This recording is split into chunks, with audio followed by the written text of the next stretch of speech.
एक बेटा था, पढ़ा लिखा करके डॉक्टर बन गया। और डॉक्टर बनने के बाद में उसके घरवाली भी डॉक्टर नहीं आ गई। उसकी माँ ने, उसका पिता नहीं था, और उसकी माँ ने लोगों के बर्तन मांझ मांझ करके उसको डॉक्टर बनाया। उन्होंने अपनी पसंद से विवाह किया और डॉक्टरनी को लेकर के आ गया। डॉक्टरनी घर में आई। उस डॉक्टरनी के मित्र जो थे, दूसरे डॉक्टर जो साथी थे, वो एक दिन घर में आए। तो उसकी माँ जो थी ना, डॉक्टर की माँ, जो उस डॉक्टरनी की सासू थी, घर में बैठी। उन्होंने पूछा, बेटी ये कौन आए हैं? वो तो इंग्लिश बोलने वाले थे, माँ तो मारवाड़ी में सीधी बात करने वाली थी। थोड़ी देर पूछा, कपड़े ऐसे पहने थे और धीरे से, उनकी आंख भी नहीं थी, वो काणी थी। जब ऐसा देखा तो कहा, ये कौन है? डॉक्टरनी ने जैसे तैसे कह करके और अपनी भाषा में उत्तर दे दिया कि ये तो हमारे काम करने वाले कोई है। ये कह करके निकाल दिया। माँ को पता चल गया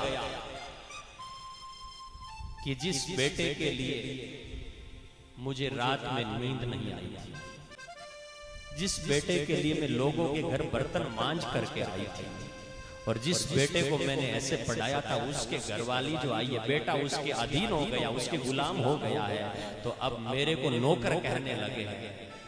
बड़ी पीड़ा होने लगी माँ को दुख होने लगा।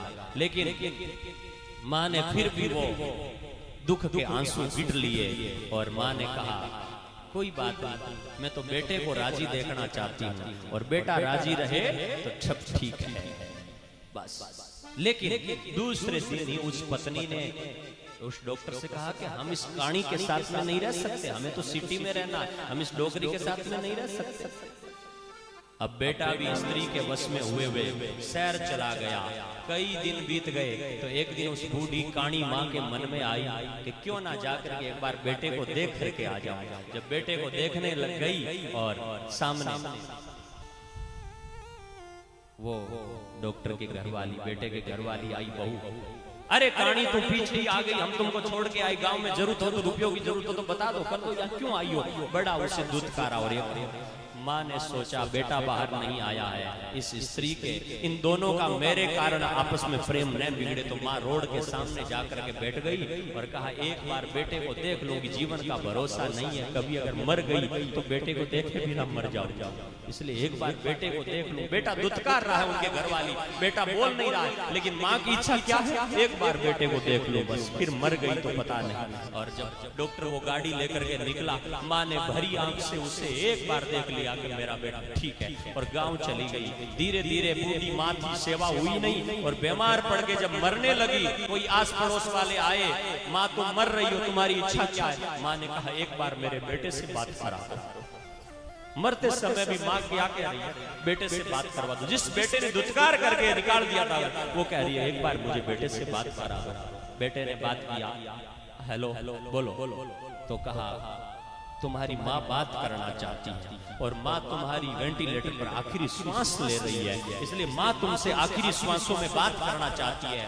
वो बेटा भी सर्जन था, ऑपरेशन में बिजी था। उन्होंने कहा, मैं ऑपरेशन में बिजी हूँ, बाद में बात होगी, और अभी ऑपरेशन करने जा रहा हूँ, बिजी हूँ, बाद में बात होगी। जब बाहर आकर के वापस उन्होंने फोन किया, बताओ क्या बात थी? उन्होंने कहा, बात अब हाथ से निकल गई। फोन किया वापिस, हाथ से क्या बात निकल गई? बोले, बात ये निकल गई कि जो माँ तुमसे बात करना चाहती थी, अब उस माँ की बात तुम कभी नहीं सुन पाओगे। माँ चली गई। अंतिम श्वास उस माँ ने ले ली। बेटा दौड़ करके गांव आया। माँ ने मरने से पहले पास में बैठे साथियों से कागज लिखवाया कि एक कागज लिख करके अलमारी में लिख दो, मुझे पता है कि मेरा बेटा जिंदे जी मेरे पास में नहीं आएगा, लेकिन कम से कम मरने के बाद में तो वो कंधा देने आएगा, जीते जी उसे समय नहीं मिलेगा, लेकिन मरने के बाद में तो लोग लाज के मारे कंधा देने आएगा ही आएगा। जब बेटा कंधा देने आया, बैठक में बैठा, और एक दिन अलमारी खोल करके जो माँ ने कागज लिखाया था अंतिम समय में, वो कागज पढ़ा तो बेटा अपने आप को नहीं संभाल पाया, क्योंकि उस कागज में लिखा था, बेटा आज मैं दुनिया से जा रही हूं, सदा के लिए जा रही हूं, और तेरी चिंता मिटेगी। तू अपनी पत्नी से प्यार करना। तूने अपनी पत्नी के प्यार में पड़ करके माँ के प्यार को भी ठुकरा दिया था। अब तुम पत्नी के पास में रहना।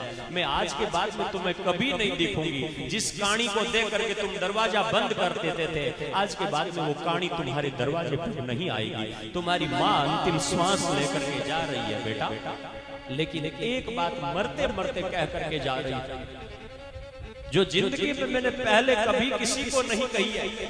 राज को दफना करके रखा, और तुम्हें भी बेटा, मुझे इतना बड़ा हो गया, तुम डॉक्टर बन गए, लेकिन आज दिन तक तुम्हें भी मैंने नहीं कहा।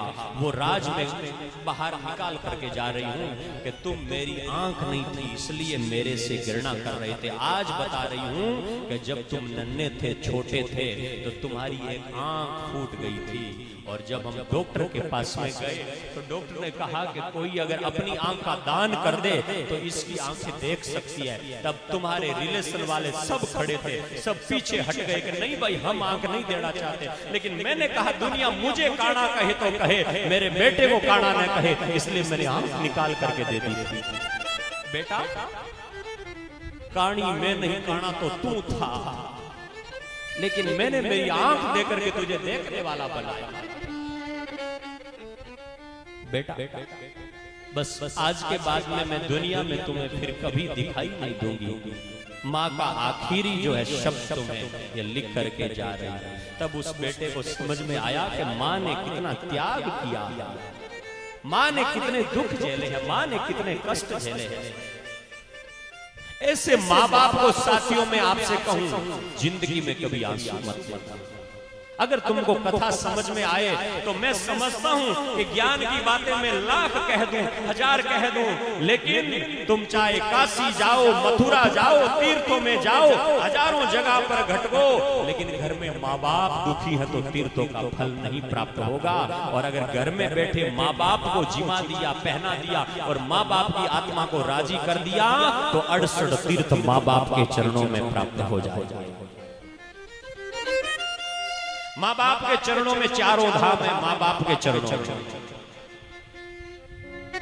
माँ ही तीर्थ है, बाप ही तीर्थ है, माँ ही पूजा है, बाप ही पूजा है। और हमारे यहाँ पर तो मंत्र दिए गए ना, उन मंत्रों में लिखा मातृदेवो भव पितृदेवो भव। माँ मेरी देवता, पिता मेरा देवता है। इसलिए माँ और पिता जो है उन माँ बाप के चरणों में हमेशा प्रणाम करो। और माँ बाप की त्याग तपस्या कितनी, चारों धाम तो माँ बाप के चरणों में है। भाव कवि का है